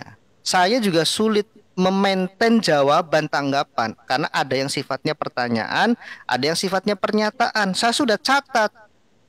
Jadi host menurut saya harusnya dibangun itu konstruksinya. Ya, goalnya adalah penonton. Saya kan sulit. Bu Rifan nanya ini, Pak Eko itu semuanya Oke. bagus, ingin saya tanggapi, malah Oke, keluarnya konsep selesai kita bahas. kupret Konsep tadi. konsep komal saya jangan ditanggapi. Saya yang berhak untuk menentukan Loh, rule-nya. Bang, ini saya kasih tadi memberikan masukan. Kok Anda Ya, oke. nggak Thank you, mau Bang. sih Thank you, dikasih Bang. Kamu masukan? jangan terlalu banyak bicara. Udah diam saja. Thank you. Saya dari tadi nggak Sama- bicara. sama- Saya sudah catat bolak-balik nih Muslim. Kapan saya nanggapinya? Nevlos, kau ini Oke. kau yang banyak thank you, bicara dari Bang tadi. Justin. Kamu tahu nggak Bang kamu bicara Justin, hampir berapa menit? Oh my god, Bang Justin. Oke. Bang Justin, sekarang Aku bisa waktu Anda. tanggapi nggak si Neplos tadi? Sebentar Bang Erben, Bang Erben sebentar. Apa Kita kalian harus berdua? adil. Kalian mau berdua? Mau nanggapi saya?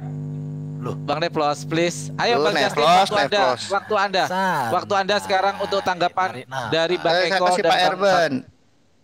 Oh, dikasih Bang Erben. Silakan Bang Erben. Waktu diberikan kepada Bang Erben. Silakan Bang Erben. Oke. Jadi gini ya. Ada perbedaan yang sangat jauh antara filsafat dengan pewahyuan. Kenapa? Besarin, bro, Karena suaranya, bro. filsafat Kecil, bro. itu Kecil suaranya, bro. Agak gede Bang Erben. Agak gede suaranya. Bentar. udah mentok ini, udah mentok, udah nggak ada lagi. Karena kenapa? Filsafat itu lebih kepada kemampuan orang berpikir. Kemampuan berpikir orang itu dipengaruhi oleh salah satu kesukaan orang untuk membaca, kesukaan orang untuk berpikir. Jadi, kebenaran filsafat itu bisa menjadi kebenaran yang subjektif. Dan tidak semua bisa diterima oleh semua orang. Tetapi kalau pewahyuan, itu bukan kebenaran buatan manusia. Tetapi Allah yang Maha Kuasa mewahyukan dirinya di dalam realita manusia. Sehingga manusia bisa mengenal Allah berdasarkan bagaimana Allah memperkenalkan diri. Manusia Paulus tidak berfilsafat bisa. atau enggak Paulus? Paulus berfilsafat enggak? Waduh, tenang. Ini Dalam kurang kitabnya. ajar nih Neflos ini, Bang, cari Bang, gara-gara Neflos, kamu. Sorry ya sorry. Oke. Sorry ya, saya minta maaf ya. Oke. Waktu Anda, Erben, silakan. Jadi pewahyuan ini kalau berbicara agama, pewahyuan di Kristen, di Yahudi itu hampir sama. Tetapi kalau di Islam ini yang berbeda. Makanya pewahyuan di dalam Islam itu kan pewahyuan yang terputus dan tak punya jejak historis pewahyuannya. Tetapi kalau Kristen memelihara Nah ini gimana? Dia bernarasi tapi klaim. Jangan klaim Islam dong. Emang ini hostnya nih nggak tegas ini. Aduh. Gini, Jangan Sengaja klaim. dia membuat Narasi, distraction kata nih Pak jangan Erben. klaim. Kok Ini diklaim? si Justin, Neflos dengerin, ini. Bang Justin, Bang Neflos, Bang Iya, Justin dengerin, diam. dengerin. Bang Erben, Bang Erben, jangan iya. membuat konklusi. Anda tadi sudah membuat sebuah konklusi dan saya tidak setuju. Loh, Paparkan kamu juga saja membuat konklusi mengatakan Yohanes 1 tidak jelas kok. Oke, Nah, thank kan you, mulutmu, Bang Justin. Farhan, bermasalah. Justin, Oke, thank dengerin you. ya. Anda saya sangat Kenapa saya hargai katakan sekali di pewahyuan sini. Quran Tapi kalau itu- sekali lagi nanti saya turunkan. Silakan Erwin. Lo terserah. Apa saya katakan? Kredibilitas Anda dipertaruhkan, Bang Farhan. Jadi kacau ada Erben ah. Oh my Jadi kacau God. diskusinya. Dengarin. My God, tadi udah menarik Mengapa? banget. Biarkan Menarik. Bang Erben menyampaikan, biarkan sampai selesai. Kalau kamu tidak setuju dengan pernyataan saya, nanti kamu uji. Ya. Sebentar, Erben, Itu saya aja. tengahi Jadi boleh nggak? pernyataan Sebentar. saya silakan diuji Sebentar. ya. Saya siap menguji, saya tengahi dulu, membuktikan saya pernyataan saya dengan pernyataan-pernyataan yang membuat kamu nanti akan mati kutu. Bang Erben, saya Erben, selalu 20 kamu detik membuat aja. diksi yang selalu menjustifikasi. Saya Dengarin heran. ya. Bang Erben, Oke. Bang Erben, minta 20 detik Iya. sebentar ya. Sebentar gini, saya Tunggu dulu, tengahi. ini jadi Anda, hilang aku. boleh. Bentar dulu. Anda Bentar boleh, dulu, ini. Anda gini. Jadi Anda jadi tadi boleh. ada satu. Bentar Erben, Bang dulu, Erben, sebentar, Eko. sebentar. Tenang dulu. Sebentar, 20 detik aja saya minta 20 detik. Maaf Erben, Wah, Anda tidak ini layak main- di komalas main- saya. Serius nggak layak Gak di komalas bisa saya. dong, Anda jangan Tadi pakai cara saya pengecut membangun- lah. Jangan diganggu-ganggu. Begini, Jasin. Dari Saya tadi itu tuh cuma sudah minta- banyak menyimpulkan. Itu juga saya nggak biarkan apa-apa, nggak saja. apa-apa. Menyimpulkan Kalian nggak tuh apa-apa. sudah banyak menyimpulkan, nggak boleh main kick. Ini hostnya kok nggak ada integritasnya sih? Iya, makanya Malu Jasin, nggak? saya minta waktu 20 detik Loh, sebentar. giliran kalamus kamu teriak-teriak kamu. Gini Silakan loh. Anda mau main di komal saya tidak perlu saya menghamba kepada kalian. Saya bilang tadi diskusinya sudah sangat menarik. Bagaimana membangun konstruk sepemahaman antara akidah Islam dan akidah Kristen tanpa saling meluncat. Padahal saya ini mau menengahi. Saya mau bilang boleh berkonklusi, tapi buat dulu premisnya. Premisnya itu yang saya betul. Premis di Itu yang awal, harusnya baru diskusi. kesimpulan di akhir. Jangan buat kesimpulan dulu, baru Di depan memberikan kesimpulan. premis. Itu bukan Buat diskusi dulu yang baik. premis, ya buat dulu premis, perketat premis Anda, baru buat kesimpulan. Itu aja sebenarnya saya mau ngomong. Jadi silakan Oke, Anda bernarasi apapun. Terima kasih Bang Eko. Saya silakan ajukan lagi Erben dan dan Justin. Mari saya ajari bagaimana berdialek dengan baik. Konklusi itu di terakhir. Bangun 5 dalam sebuah pemahaman tentang diskusi akademis. Sekali lagi saya akan paparkan. Yang pertama adalah buatlah sebuah premis dulu, prolog dulu. Setelah itu Anda perkuat dengan variabel, data, dan konsep. Itu kalian paparkan. Setelah itu bangun fakta dan realitas. Buktikan setelah itu. Baru Anda masuk ke dalam silogisme. Ya, konklusi dulu. Setelah itu silogisme, baru aksioma. Tapi Anda loncat langsung dari premis belum selesai baru langsung aksioma, itu tidak dibenarkan dalam diskusi akademis. Anda pernah nggak diskusi di dalam balerung yang ditonton oleh orang banyak dan ada panelis-panelis yang bagaimana berdialog dengan baik ya? Silakan ajukan lagi, nanti saya akan naikkan lagi.